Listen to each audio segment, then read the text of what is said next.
द्विघात समीकरण ऋण 3 गुणा x का वर्ग धन 10x ऋण 3 बराबर 0 को हल करें। तो इस द्विघात समीकरण को हल करने के लिए हमारे पास बहुत सारे तरीके हैं। यहाँ पर मैं द्विघाती सूत्र का प्रयोग करता हूँ।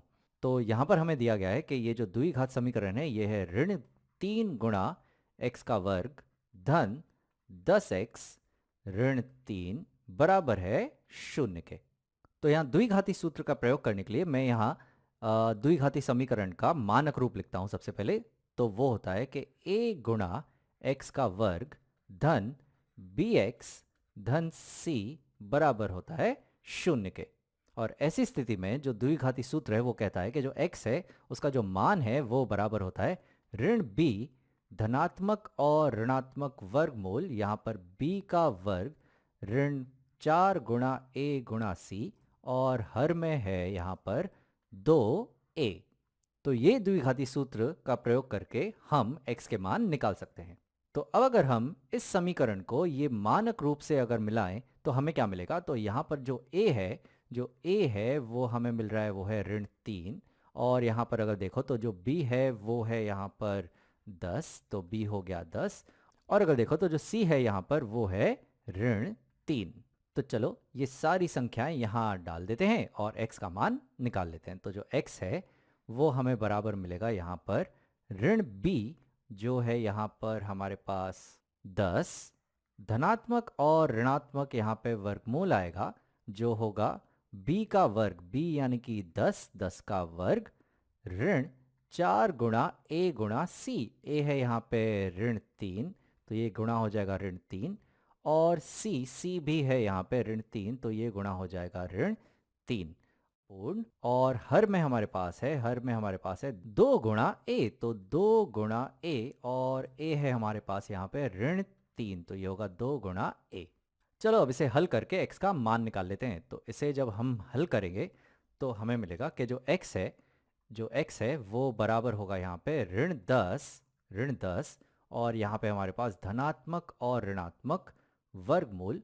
और ये जो वर्गमूल है ये ज़रा मैं यहाँ बाहर हल कर लेता हूँ। तो यह 10 का वर्ग ऋण 4 गुणा ऋण 3 गुणा ऋण 3 तो 10 का वर्ग हो जाएगा यहाँ पे 100। अब यहाँ पे ऋणात्मक गुणा ऋणात्मक गुणा ऋणात्मक ये ऋणात्मक हो जाएगा और 3 गुणा 3 होगा 9 और 9 गुणा 4 हो जाएंगे 36। तो ये हो जाएगा 100 ऋण 36 जो हो जाएंगे 64। तो ये जो वर्गमूल है यहाँ पर इस वर्गमूल के अंदर की जो संख्या है वो है 64। तो वो मैं यहाँ लिख देता हूँ कि वर्गमूल के अंदर की संख्या है 64 और बटा हर में हमें यहाँ मिल रहा है 2 गुणा ऋण 3 हो जाएंगे ऋण 6 तो ये हो जाएगा ऋण 6। तो हमें x जो है वो बराबर मिल रहा है ऋण 10 धनात्मक और ऋणात्मक 64 का वर्गमूल होता है 8 और हर में हमारे पास है ऋण 6। तो यहाँ पर हमें x के दो मान मिल रहे हैं, एक धनात्मक 8 के लिए और एक ऋणात्मक 8 के लिए। तो यहाँ पर मैं लिख लेता हूँ कि जो x है वो हमें बराबर मिलेगा ऋण 10 धनात्मक 8 बटा यहाँ पर हो जाएंगे ऋण 6। और इसे जब हम हल करेंगे तो हमें मिलेगा ऋण 10 धन 8 ये हमें मिल जाएंगे ऋण 2 बटा ऋण 6 ये हो जाएगा 1/3 जो हो गया हमारा पहला मूल। और दूसरा मूल हमें तब मिलेगा जब हम x लेंगे यहाँ पे धनात्मक 8 ये पहला मूल और ऋणात्मक 8 के लिए दूसरा मूल। तो ये होगा ऋण 10 ऋणात्मक 8 बटा यहाँ पे हमारे पास ऋण 6 तो ये बराबर हो जाएगा ऋण 10 ऋण 8 ये हो जाएंगे ऋण 18 बटा ऋण 6। ऋण 18 बटा ऋण 6 ये हमें मिल जाएंगे यहाँ पर 3। तो हमें यहाँ x के दो हल मिल चुके हैं 1/3 और 3।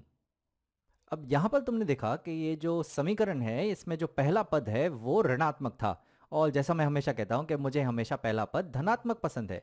तो समझो कि अगर किसी ने यहाँ पे इस पूरे समीकरण को ऋणात्मक 1 से गुणा कर दिया इस पहले पद को धनात्मक बनाने के लिए तो ये जो समीकरण है ये तो बदल जाएगा। तो ये समीकरण जो है वो बन जाएगा यहाँ पे ये बन जाएगा 3 गुणा x का वर्ग और यहाँ पे आ जाएंगे ऋण 10x और ये हो जाएगा धन 3 ये बराबर हो जाएगा 0 के।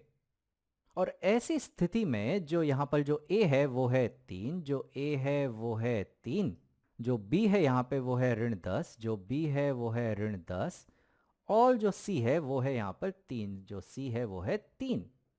तो ऐसी स्थिति में जब हम इस द्विघाती सूत्र का इस्तेमाल करेंगे तो क्या होगा, चलो देखते हैं। तो जो x है वो हमें क्या मिलेगा, वो हमें मिलेगा यहाँ पे ऋण b, तो b तो है ऋण 10, तो ऋण ऋण 10 ये हो जाएंगे 10, धनात्मक और ऋणात्मक यहाँ पे आ जाएगा वर्गमूल, तो वर्गमूल होगा b का वर्ग ऋण 10 का वर्ग, ये हो जाएगा 100, ऋण 4 गुणा a गुणा c, 4 गुणा 3 गुणा 3, 4 गुणा 3 हो जाएंगे 12, 12 गुणा 3 हो जाएंगे 36, तो ये होगा वर्गमूल 100 ऋण 36 का।